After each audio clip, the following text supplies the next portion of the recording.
నమస్కారం S channel news కి స్వాగతం. ఈనాటి వార్తా విశేషాలు. ఖమ్మం నగరంలోని అన్నం సేవ ఫౌండేషన్ సేవా కార్యక్రమాలు కొనసాగుతూ ఉన్నాయి. ఈ సందర్భంగా నల్లపనేని బాబురావు శారదాదేవి దంపతుల వార్షికోత్సవ వేడుకల్ని ఆశ్రమంలో జరుపుకున్నారు.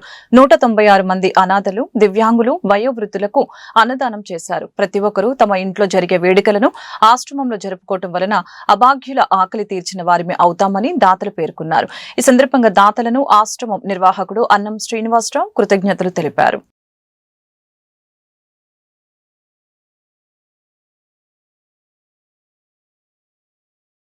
మాజీ ముఖ్యమంత్రి కేసీఆర్ కు ఫోన్ ట్యాపింగ్ కేసులో సిట్ నోటీసులు జారీ చేసి విచారణకు పిలవటాన్ని నిరసిస్తూ కొత్తగూడెంలో బీఆర్ఎస్ పార్టీ ఆధ్వర్యంలో మార్కెట్ యార్డు నుంచి నిరసన ర్యాలీ ఎంపీ వద్దిరాజు రవిచంద్ర, మాజీ ఎమ్మెల్యే వనామ వెంకటేశ్వరరావు పాల్గొన్నారు. ఎన్నికల కోడ్ అమలులో ఉన్నందున ర్యాలీలకు అనుమతి లేదని, ర్యాలీని అడ్డుకున్న పోలీసులు రోడ్లపై ధర్నాలు చేయటం ఎటువంటి ఇబ్బందులు కలిగించమని, బైక్ ర్యాలీని అడ్డుకోవద్దంటూ కొత్తగూడెం డీఎస్పీ ఆది నారాయణకి ఎంపీ వద్దిరాజు రవిచంద్ర శాంతియుత ర్యాలీ చేస్తామని విజ్ఞప్తి చేయడంతో ర్యాలీకి అనుమతించిన పోలీసులు. ఈ సందర్భంగా ఎంపీ వద్దిరాజు రామచంద్ర మాట్లాడారు. 2024లో ఫోన్ ట్యాపింగ్ కేసు పెట్టి 2 సంవత్సరాలు ప్రభుత్వం సైలెంట్ గా ఉందని, హరీష్ రావు బొగ్గు స్కామ్లను బయట పెట్టడంతో ప్రభుత్వం పార్టీ పతనానికి చేరుకుందన్న ఆందోళనలో కాంగ్రెస్ పార్టీకి ఇబ్బందులు వచ్చిన నేపథ్యంలో ప్రభుత్వం ప్రతీకార చర్యలో భాగంగా బీఆర్ఎస్ పార్టీ నాయకులకు ఫోన్ ట్యాపింగ్ కేసులో సిట్ రోజురోజుకి నోటీసులు ఇస్తూ విచారణకి పిలుస్తుందని ఈ సందర్భంగా విమర్శించారు. తక్షణమే బీఆర్ఎస్ నాయకులపై తప్పుడు కేసులను ఎత్తివేయాలని, లేకుంటే పెద్ద ఎత్తున ఉద్యమాలు చేపడతామని ఈ సందర్భంగా హెచ్చరించారు. అద్భుతంగా తెచ్చుకొని 69 ఏళ్ల కోరికను తీర్చినటువంటి తెలంగాణ జాతిపిత కేసీఆర్ గారికి ఈ రాష్ట్ర ప్రభుత్వం ఇచ్చే మర్యాద ఇదేనా? తెలంగాణ రాష్ట్ర ప్రజలు ఒకసారి ఆలోచించాలి. మీరు అలవి గాని ఎన్నో హామీలు, దొంగ హామీలు ఇచ్చి అధికారంలోకి వచ్చారు, కుర్చీలో కూర్చున్నారు. మీ పని మీరు చేసుకోండి, 5 ఏళ్ళు పాలన చేసుకోండి. ఎట్టి పరిస్థితుల్లో మీరు తల కింది కాలు పైకి పెట్టినా కూడా ఇంకోసారి అధికారంలోకి రాదు, ఇంకో 20 ఏళ్ళు కూడా మీకు రాదు. మీ స్కామ్లన్నీ బయట పెట్టినటువంటి మా హరీష్ అన్నని కానీ, కేటీఆర్ గారిని కానీ, కేసీఆర్ గారిని కానీ ఎవరిని కూడా మీరు ఇబ్బంది పెట్టలేరు, ఏమి చేయలేరు. ఎందుకంటే ఇలాంటి కేసులను బీఆర్ఎస్ పార్టీ, ఉద్యమ పార్టీ చాలా చూసి కొట్లాడి పదవుల్ని కూడా త్యాగం చేసి బై ఎలక్షన్ లో పోయి సాధించినటువంటి, యుద్ధం చేసినటువంటి పార్టీ తెలంగాణ రాష్ట్ర సమితి బీఆర్ఎస్ పార్టీ. బీఆర్ఎస్ పార్టీకి ఈ ఉద్యమాలు గాని, ఈ కేసులు గాని, ఈ అరెస్టులు గాని కొత్త కాదు. అందులో మీరు పెట్టినటువంటి కేసు లగచర్లది అయిపోయింది, ఈ ఫార్ములా అయిపోయింది, కాళేశ్వరం కమిషన్ అయిపోయింది, విద్యుత్ శక్తి అయిపోయింది. మీకు ఎక్కడెక్కడైతే ఇబ్బందులు ఎదురైతే అప్పుడప్పుడు అక్కడక్కడ ఒక్కొక్క కేసు తీసి ఇబ్బంది పెట్టే ప్రయత్నం, డైవర్షన్ రాజకీయాలు చేస్తున్నారు. ఒక 10 రోజులు ముఖ్యమంత్రి గారు ఇతర దేశాలకు పోతూ ఇక్కడ ఒక చిచ్చు అంటుపెట్టిపోయాడు. ఈ 10 రోజులు దీని చుట్టే తిరగాల, వాళ్ళ మంత్రులు కానీ వేరే వాళ్ళు కానీ వేరే పనులు చేసుకుంటే దీని చుట్టే తిరిగితే బాగుంటుందని ఆయన ఉద్దేశించిండేమో. కానీ ఒక సీరియల్ లాగా ఒక కేసు అంటించిపోయాడు. ఇది ఒక ఫాల్స్ కేసు. ఎందుకంటే నేను ఒక రాజ్యసభ సభ్యునిగా చెప్తున్నా, రాష్ట్ర భద్రతలోని అంశం అది తప్ప ఏ ముఖ్యమంత్రులో, ఏ మంత్రులో ఎవ్వరు కూడా స్వచ్ఛందంగా డైరెక్ట్ గా కూర్చొని ఎస్ఐ ఆఫీస్ లో కానీ, పోలీస్ డీజీపీ ఆఫీస్ లో కానీ కూర్చొని ట్యాపులు చేయరు ఫోన్లు. మీరు రాష్ట్ర భద్రత కోసం ఎక్కడైనా పేలుళ్లు జరుగుతాయా, ఏదైనా ఇబ్బంది అవుతుందా, రాష్ట్రంలో ఏమైనా అల్లర్లు అవుతాయా అనే దాని మీద నిత్యం నిఘా ఉంటుంది. నిఘా విభాగం వాళ్ళు చేసే ప్రోగ్రామ్స్ అవన్నీ. అవి చేసి ముఖ్యమంత్రి గారికి, హోంమంత్రి గారికి, డీజీపీ గారికి మీరు అందరు రిపోర్ట్ చేస్తారు. తన లాస్ట్ ఫైనల్ గా సీఎం గారు చేరవేస్తారు. అంతే తప్ప ఒక సీఎం ఫోన్ పట్టుకొని ట్యాప్ చేయరు, ఒక హోంమంత్రి ఫోన్ పట్టుకొని ట్యాప్ చేయరు, వినరు. మీరు విన్నట్టుగా ఫ్లగ్ లో వాళ్ళే పెట్టినట్టుగా, వాళ్ళే ట్యాప్ చేసినట్టుగా మీరు కేసులు పెట్టుకుంటూ సాగదీసుకుంటూ పోతున్నారు. రేపు 28 తర్వాత మా ప్రభుత్వం వచ్చిన తర్వాత మేము కూడా ఇలాగే చేయాలా? మిమ్మల్ని ఇట్లాగే అరెస్ట్ చేయాలా? ఇట్లాగే కేసులు పెట్టాలా? మీరే నేర్పుతున్నారా ఈ రాష్ట్రాన్ని అగ్నిగౌండం చేయమని చెప్పి మీరే అలవాటు చేస్తున్నారా? డైవర్షన్ రాజకీయాలు చేసుకుంటూ మీరు ఇచ్చిన హామీలు ఎన్నో ఉన్నాయి, వాటి మీదే పెట్టండి. కళ్యాణ్ లక్ష్మికి ఇంతవరకు తులం బంగారం ఇవ్వడం చేతకాలే, పెన్షన్ 2000, 4000 చేయడం చేత. ప్రజలు తెలివి తక్కువలు కాదు, మేధావులు, ఉద్యమకారులు. తెలంగాణ రాష్ట్ర జాతిపితనే వారినే అవమానించే సూర్యుడి మీద ఉమ్మేస్తే ఏమైతే చివరికి నీ మీదనే పడుతుంది. కేసులు కొత్త కాదు.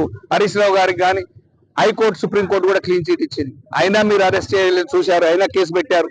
ఇవన్నిటి కూడా తెలంగాణ రాష్ట్ర ప్రజలు చూస్తూ ఊరుకోరు.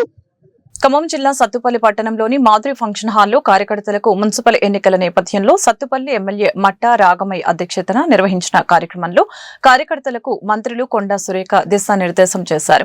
ఉమ్మడి ఖమ్మం జిల్లాలోని మున్సిపాలిటీలను హస్తగతం చేసుకోవాలని మంత్రి కొండా సురేఖ సమావేశంలో తెలిపారు.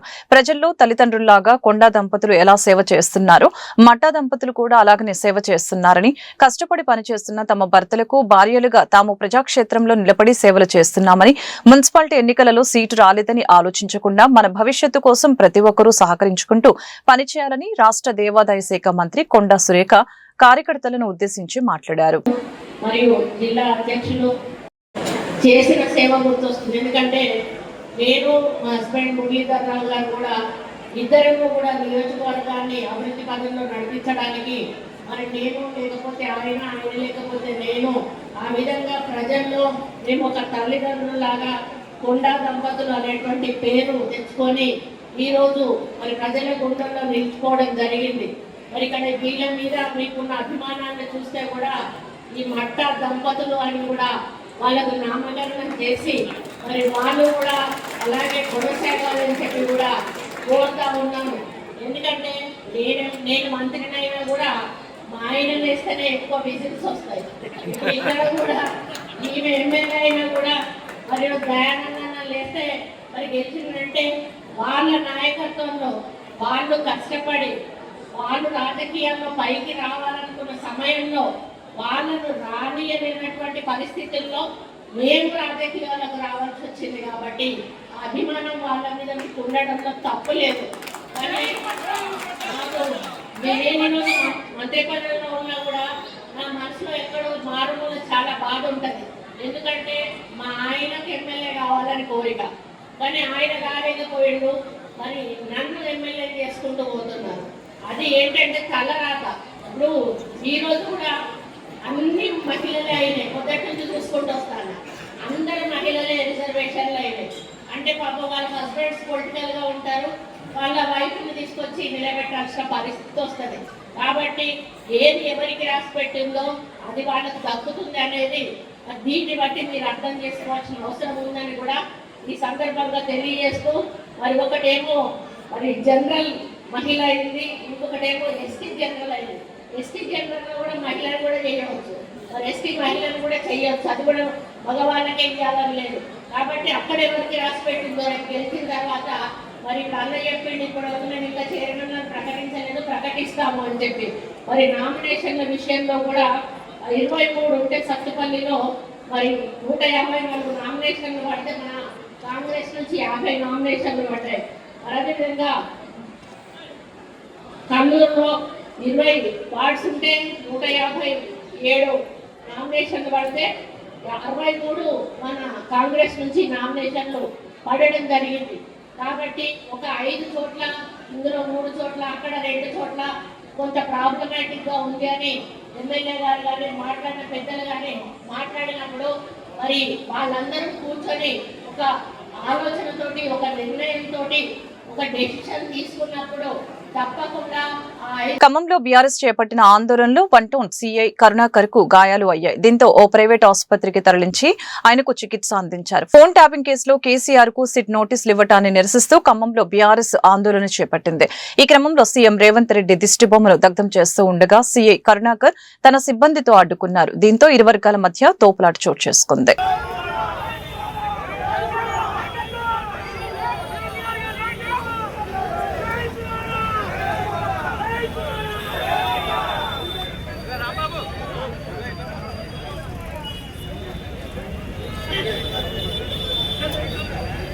ఖమ్మం జిల్లా వైరాలో అయ్యప్ప స్వామి దేవాలయం నుండి భారీ బైక్ ర్యాలీతో వైరా పట్టణ వీధుల్లో ర్యాలీ నిర్వహించారు. అనంతరం రింగ్ రోడ్డు సెంటర్లో పువ్వాడ అజయ్ కుమార్ మాట్లాడారు.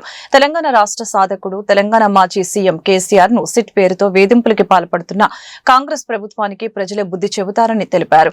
కేసీఆర్, కేటీఆర్, హరీష్ రావులను ఫోన్ ట్యాపింగ్ పేరుతో అక్రమ కేసులు బనాయించి విచారించడం హాస్యాస్పదంగా ఉందని తెలిపారు. నిందితుల వివరాలను పోలీసులు సేకరించడం పరిపాటిగానే రాజకీయంగా ఎదుర్కోలేకనే చాతగాని ప్రభుత్వం చేస్తున్న చర్యగా ఈ సందర్భంగా అభివర్ణించారు.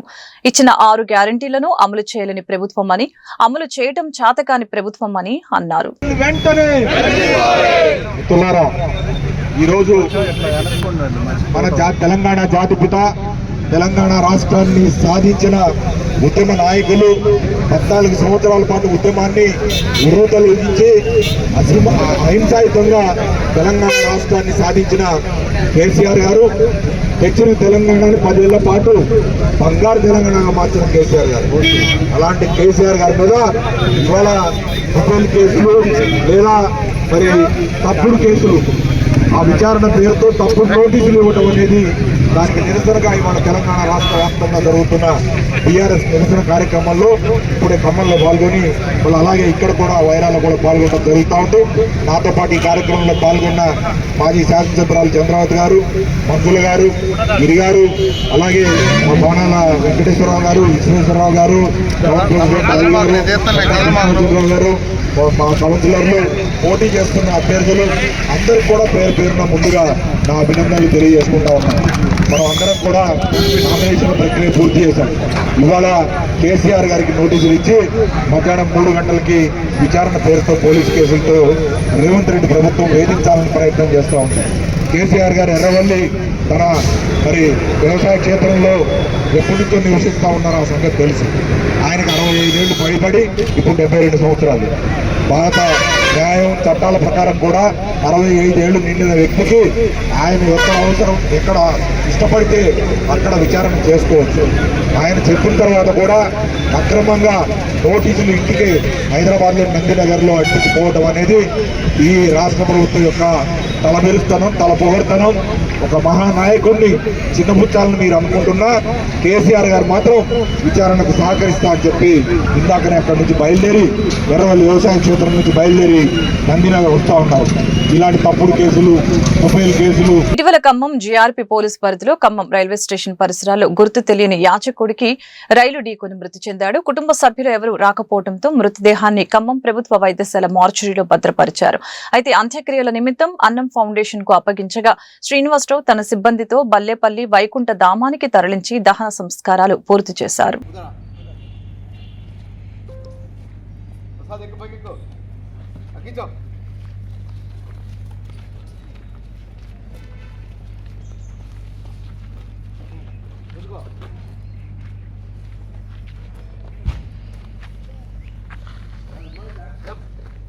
ఖమ్మంలోని శ్రీ కన్యక పరమేశ్వరి దేవాలయం రామమందిరంలో రీజియన్ చైర్మన్ దాసా శ్రీనివాసరావు ఆధ్వర్యంలో cards club officers training seminar జరిగింది.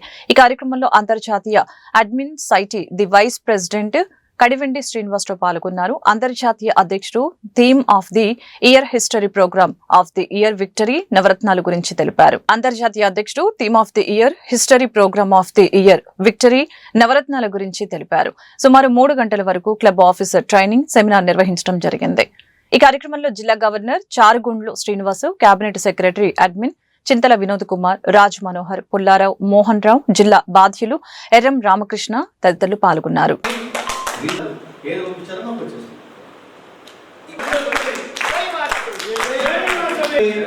మన జోన్ చంద్ర గారు, కొద్దుమూరి మోహన్ రావు గారు తక్కువ సమయంలోనే పైకి వెళ్ళాడు. సేవా కార్యక్రమాలు అందరినీ కలుపుతారు. గొప్ప విషయం.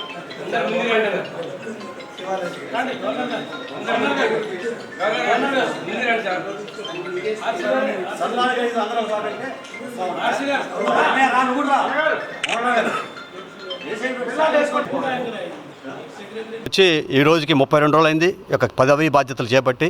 మరి మా కేబినెట్ ప్రోద్బలంతో ఇప్పటి వరకు కూడా సుమారుగా 8 క్లబ్బులు, కొత్త క్లబ్బులు స్థాపించడం జరిగింది. అట్లాగే 37 క్లబ్బులు ఇప్పటి వరకు కూడా 1010 కార్యక్రమాలు తీసుకోవడం జరిగింది. అట్లాగే మా యొక్క టీం అంతా కూడా 25వ తారీఖు ప్రమాణ స్వీకారం చేసింది. ఆ ప్రమాణ స్వీకారం చేసిన నేపథ్యంలో మా ఎమ్మెల్యే గారు మన తెల్లం వెంకటరావు గారి ఆధ్వర్యంలో ఆ రోజు నుంచి ఒక కొత్తగూడెం ఒక ఆయనకి పెన్షన్ కూడా మంజూరు చేశాం. ఒక 1000 రూపాయలు ప్రతి నెల కూడా పంపిస్తున్నాం. ఇప్పటికే 3 పెన్షన్లు ఇస్తున్నాను ప్రతి నెల కూడా 36 నెలల నుంచి. అది మా జిల్లాలోని ప్రజలందరికీ కూడా తెలుసు. అట్లాగే మరి ఈ యొక్క కార్యక్రమాన్ని ఈరోజు కార్డ్స్ కార్యక్రమం ఉంది ఇక్కడ మన ఖమ్మంలో. క్లబ్ ఆఫీసర్స్ ట్రైనింగ్ సెమినార్ ఉంది. ఆ క్లబ్ ఆఫీసర్ ట్రైనింగ్ సెమినార్కి రీజన్ చైర్మన్ దాసా శ్రీనివాస్ గారు, పుల్లారావు గారు వ్యవహరించారు దానికి. అట్లాగే హోస్ట్ క్లబ్గా మరి శివాలయం స్ట్రీట్ రామకృష్ణ గారు హోస్ట్ చేయడం జరిగింది. మరి ఈ యొక్క కార్యక్రమానికి పైలట్ ఫ్యాకల్టీగా కానీ, చీఫ్ గెస్ట్గా కానీ మరి మన కడివెండి శ్రీనివాస్ గారు మీ అందరికీ తెలుసు, ఈ ఊరికి సుపరిచితులు, సీనియర్ అడ్మినిస్ట్రేటివ్ వైస్ ప్రెసిడెంట్ వారు చీఫ్ గెస్ట్గా వచ్చారు. ఈ యొక్క కార్యక్రమం కూడా అత్యంతం కూడా చాలా బాగా జరిగింది. దాసా శ్రీనివాస్ గారి కోరిక మేరకు ఈరోజు ఈ యొక్క కార్యక్రమానికి వచ్చి మిమ్మల్ని అందరినీ కూడా ఉద్దేశించి మాట్లాడడం జరిగింది. మరి మేమందరం కూడా మా టీం అంతా కూడా మన గవర్నర్, 2 వైస్ గవర్నర్లు, 2 క్యాబినెట్ సెక్రటరీస్, ఒక క్యాబినెట్ ట్రెజరర్ ఉంటారు. ఇది ఒక ఫార్మేటు. ఈ ఫార్మేట్లో మేమందరం కూడా ఆర్సీలో ఒక 7 ఉన్నారు, ఆర్ఎస్లో ఒక 7, ఒక 20 మంది జోన్ చైర్మన్లు ఉన్నారు, 50 క్లబ్బులు పిఎస్టీలు ఉన్నారు. ఇదంతా కూడా ఒక బిల్డప్గా పనిచేస్తూ మేము మరి సేవ మెంబర్షిప్ ఓన్లీ వైసెస్, సేవ మాత్రం అందరికీ చేస్తున్నాం. కుల మత ప్రాంతీయ తత్వాలకు అతీతంగా సేవ చేసే సంస్థే వాసి. క్లబ్ ఆఫీసర్స్ ట్రైనింగ్ ప్రోగ్రామ్ని భారతదేశం మరియు అరబ్ ఎమిరేట్స్ యందు ఈ నెలలో క్లబ్ వారీగా 2000 క్లబ్బులకు కూడా క్లబ్ ఆఫీసర్స్ ట్రైనింగ్ సెమినార్ని కండక్ట్ చేస్తున్నారు. ఈ సంవత్సరం ఇంటర్నేషనల్ ప్రెసిడెంట్ అయినటువంటి శ్రీ సిద్ధా సూర్యప్రకాశ్రావు గారు, ఇట్స్ ఎ గ్రేట్ మ్యాన్. ఎంతో అంకిత భావంతో, ఎన్నో చక్కటి ఆలోచనలతోటి ఈ 1.5 మంది వాసవీయులను ఒకే బాటపై వారి యొక్క ఆదర్శాలని, వారి యొక్క ఆశయాల్ని ఒక పుస్తక రూపంలో రచించి మళ్ళా దానికి ఎన్నో విభాగాల చైర్మన్లు అరేంజ్ చేసి క్షేత్రస్థాయి దాకా అందేదాకా చేస్తూ వాటిని ఇంప్లిమెంట్ చేసి వాసవి అనేది ఒక ఉద్యమం, ఇది సేవా ఉద్యమం. అందులో 61లో కల్వకుంట్ల చంద్రసేన గుప్తా గారు ఒక మనిషి 11 మందిని తయారు చేసి 11 మందితో 61లో 65 సంవత్సరాల్లో ఇది 1,50,000 మందికి ఒక విత్తనము వటవృక్షమై ఈ రోజున భారతదేశంతో పాటు అమెరికా, ఆఫ్రికా, మరి అరబ్ ఎమిరేట్స్ ఇలా విభిన్న దేశాలలో ఎక్స్పోర్ట్ చేసి ప్రజలకి ఎంతో సేవ చేస్తున్నారు. కొన్ని కోట్ల విలువైనటువంటి కార్యక్రమాలని వాసవియన్స్ అదే వైశ్యులు ఇందులో మెంబర్స్గా చేరి చక్కటి కార్యక్రమాలని క్యాలెండర్ ఆఫ్ ఈవెంట్స్గా ప్రతి ఒక్క క్లబ్, సెమీ క్లబ్ కానీ, సెమీ అర్బన్ కానీ, అర్బన్ క్లబ్ కానీ, మీకు సిటీ క్లబ్స్ కానివ్వండి, వాళ్ళ శక్తి కొద్దీ వాళ్ళు చక్కగా తమ సంపాదించినటువంటి డబ్బుల్ని జేబుల్లోంచి వేసి ఈ మొత్తంతో పర్మనెంట్ ప్రాజెక్టులు, స్కూల్స్లో కార్యక్రమాలు, పేదవాళ్ల కార్యక్రమాలు, ఎన్నో వినూత్నమైనటువంటి కార్యక్రమం. ఖమ్మం జిల్లాలో ప్రభుత్వ అభివృద్ధి సంక్షేమ పథకాల అమలు, రబీ సీజన్ ధాన్యం సేకరణకు ఏర్పాట్లు, యూరియా యాప్ అమలు, మున్సిపల్ ఎన్నికలు, గురుకులలో మౌలిక సదుపాయాలు తదితర పలు అంశాలపై కలెక్టర్ అనుదీప్ అధికారులతో చర్చించారు. ఏమైనా పెండింగ్ పనులు ఉంటే త్వరగా పరిష్కరించాలని సూచించారు. కార్యక్రమంలో అదనపు collector P Sreeja, P Srinivasa Reddy పాల్గొన్నారు. ఇప్పుడు ఎన్ని ఎకరాలు చేశారు? 1638 డిఏఓ గారు ఇష్యూ, లారీ షార్టేజ్.